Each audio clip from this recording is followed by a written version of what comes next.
Istana Negeri tampil menjawab dakwaan Zulkarnain Mahdar. Salam sejahtera, anda bersama saya Salbida Saribun untuk berita Borneo Today TV malam ini.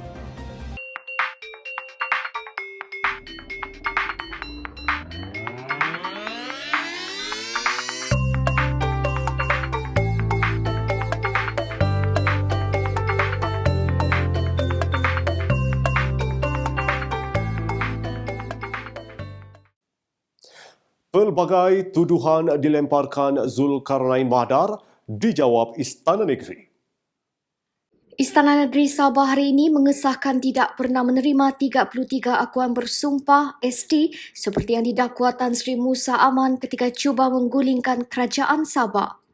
Dalam satu kenyataan, Setiausaha Sulit yang di-Pertua Sabah Abinan Asli berkata, Istana Negeri Sabah juga tidak pernah menerima permohonan daripada Musa untuk hadir berjumpa dengan yang di-Pertua Negeri Sabah, Tun Johar Mahiruddin.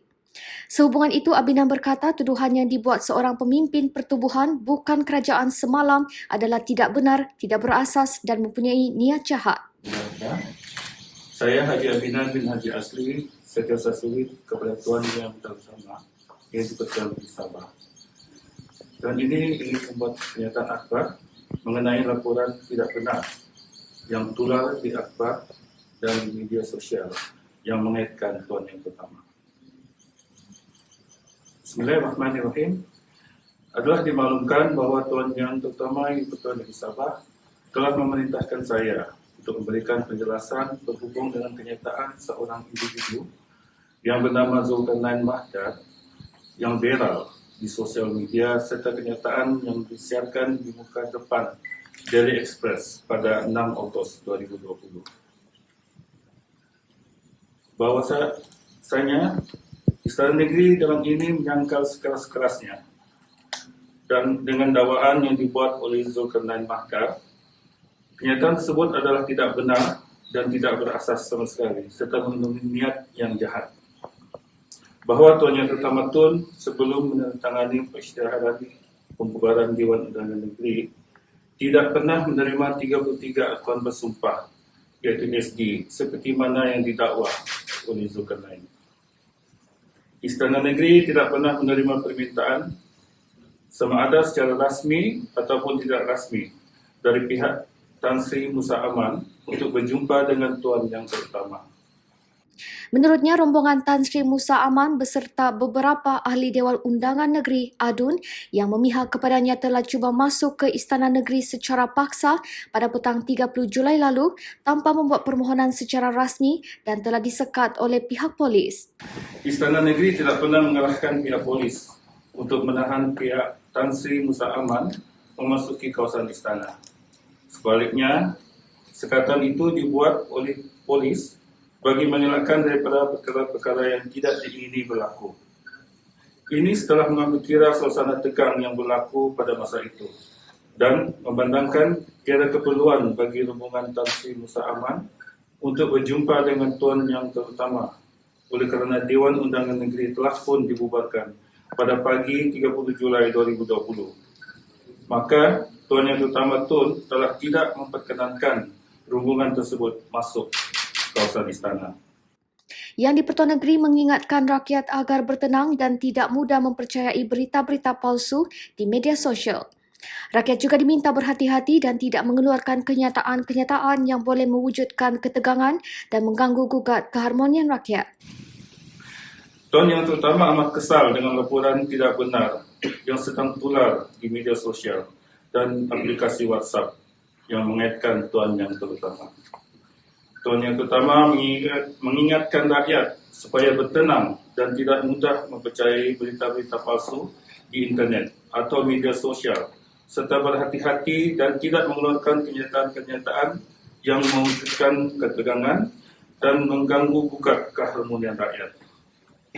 Tuan Yang Terutama menyuruh rakyat Sabah supaya terus bersatu hati dan mengekalkan keharmonian negeri Sabah yang hidup aman damai dalam berbagai kaum, bangsa dan agama.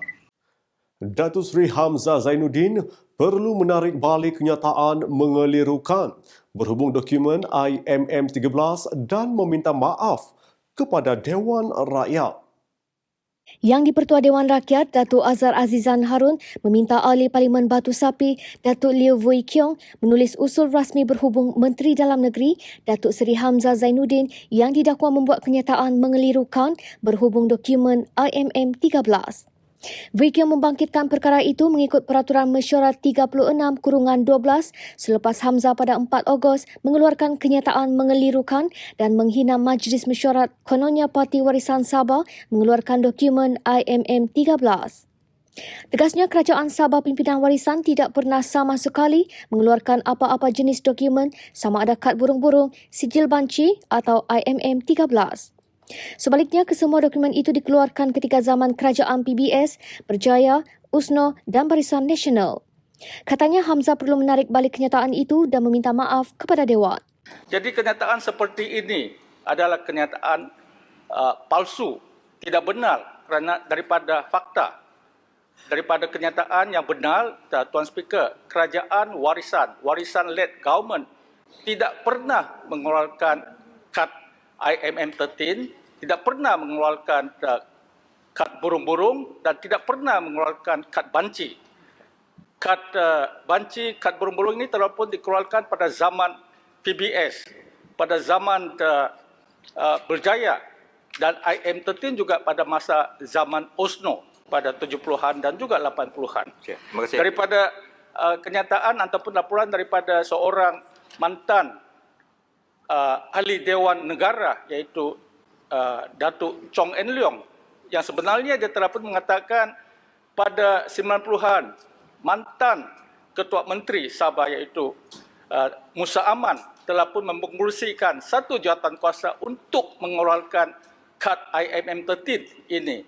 Jadi itu pada masa zaman Barisan Nasional. Beliau berkata demikian di Dewan Rakyat hari ini. Peraturan Mesyuarat 36/12 di mana ahli-ahli Parlimen yang mengeluarkan kenyataan yang mengelirukan Dewan adalah disifatkan menghina majlis. Dan hal itu boleh dirujuk kepada jawatan kuasa. Telah diberikan notis usul kepada saya atau belum? Belum, saya hanya nak bangkitkan pada sekarang ini. Kerana pada Tapi sesi... kalau tak ada notis usul macam mana nak bangkitkan? Belum lagi, tapi saya hanya nak dapatkan arahan daripada pihak Tuan Speaker. Secara ringkas ya? Ya. Ya. Pada sesi penggulungan Kementerian Dalam Negeri iaitu Yang Berhormat Rarut, dia telah pun mengeluarkan satu kenyataan yang mengelirukan majlis. Selepas mendengar perkara itu, Azhar Azizan meminta Vui Kiong menulis usul secara rasmi kepada pejabat yang di-Pertua Dewan Rakyat.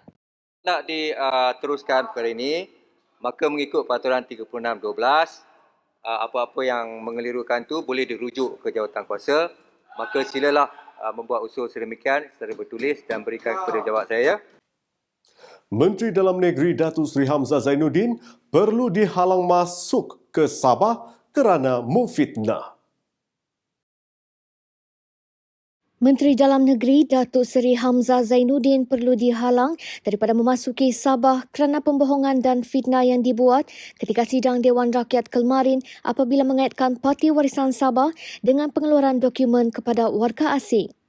Ahli Parlimen Sepanggar, Datuk Muhammad Aziz Jaman berkata, Hamzah juga adalah dalang di sebalik kumpulan yang memberikan tekanan kepada Yang di-Pertua Negeri Sabah, Tun Johar Mahiruddin bagi membolehkan perancangan Tan Sri Musa Aman menggulingkan kerajaan Sabah Berjaya.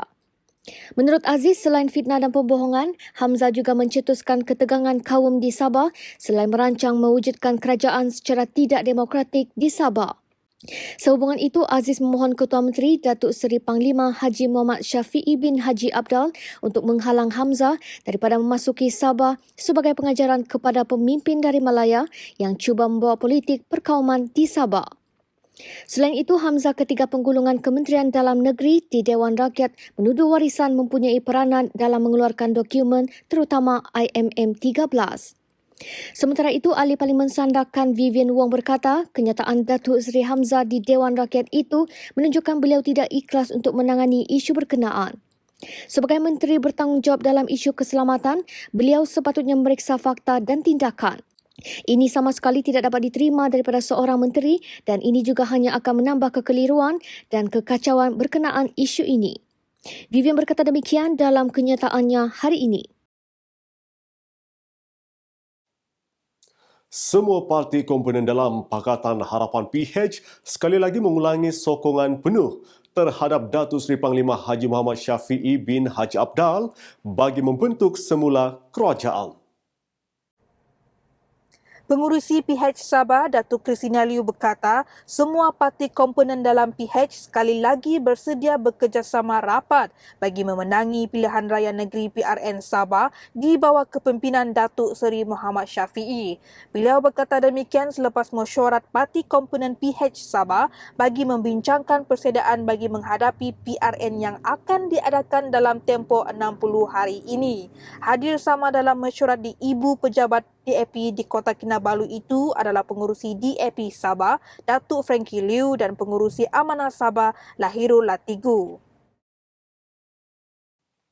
Legasi kemenangan warisan PH Plus dan APCO perlu diteruskan dalam pilihan raya negeri Sabah.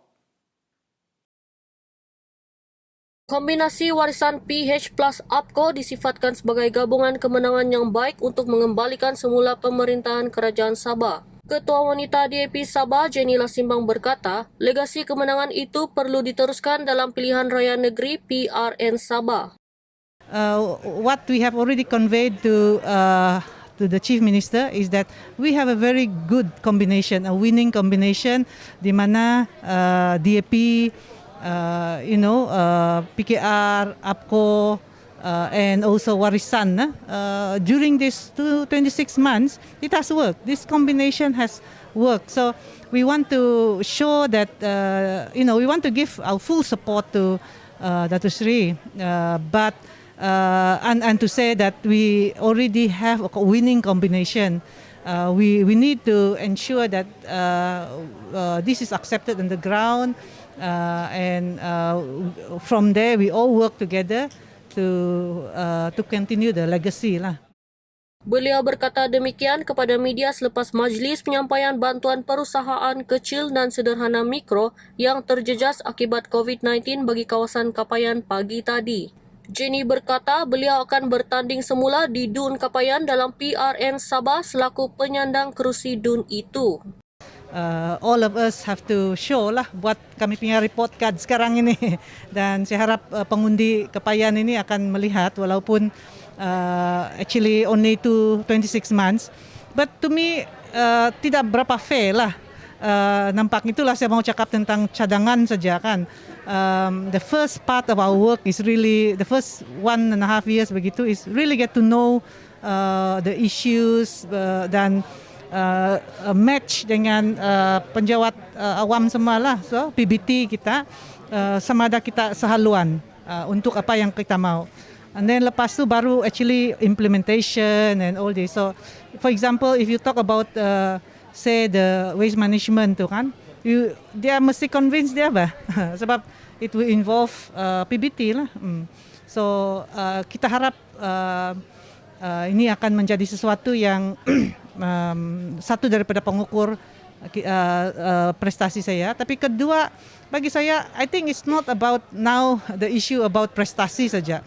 They also have to understand that kalau tidak terjadilah pengkhianatan ini, kita memang akan teruskan kerja itulah. So it's also a matter of the importance of how stable a government should be. Menurutnya, 3 undang-undang kecil yang dirancang untuk digubal bagi kawasan Kapayan dan Penampang tertangguh susulan senario politik semasa.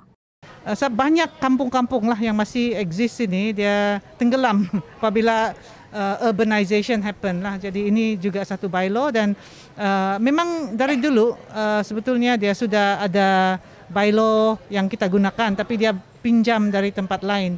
So kita mau dia sesuai untuk Kapayan sebab kita adalah mix urban suburban kampung. Dalam PRU 14, calon DAP menang 6 kursi DUN di Likas, Luyang, Kapayan, Elopura, Tanjung Papat dan Sri Tanjung. Pihak berwajib hendaklah meningkatkan penguatkuasaan prosedur operasi standard bagi memerangi COVID-19 di Sabah.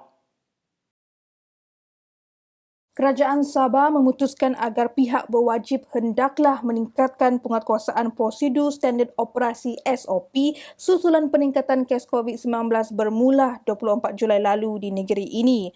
Ketua Menteri Datuk Seri Panglima Haji Muhammad Syafiee bin Haji Abdal berkata, penularan wabak ini dikhawatiri akan terus meningkat sekiranya tindakan kawalan tidak diperketatkan. Katanya kerajaan negeri memandang serius kes COVID-19 di Sabah. Selain penguatkuasaan SOP yang dipertingkatkan, orang ramai juga diwajibkan memakai penutup muka di tempat awam dan kerap mencuci tangan menggunakan sabun atau pembersih tangan dan sentiasa mengamalkan penjarakan fizikal. Pengusaha premis perniagaan hendaklah mengehatkan bilangan pelanggan dalam premis pada satu-satu masa dengan bergantung kepada saiz ruang. Bilangan kehadiran dalam majlis sosial dan rasmi dihadkan kepada 150 orang bagi tempoh maksimal 3 jam saja dan makanan dihidangkan oleh pramusaji secara pack. Pengusaha premis juga diingatkan untuk kerap melaksanakan proses nyakuman. Datuk Seri Muhammad Syafiee berkata, kerajaan negeri turut menggesa pihak pewajib supaya memperluaskan liputan ujian saringan COVID-19 secara rawak kepada semua lapisan masyarakat dan bukan hanya golongan yang dikenal pasti berisiko. Sekiranya perlu, ujian saringan COVID-19 di pintu masuk melalui udara, laut dan darat hendaklah dikuatkuasakan semula.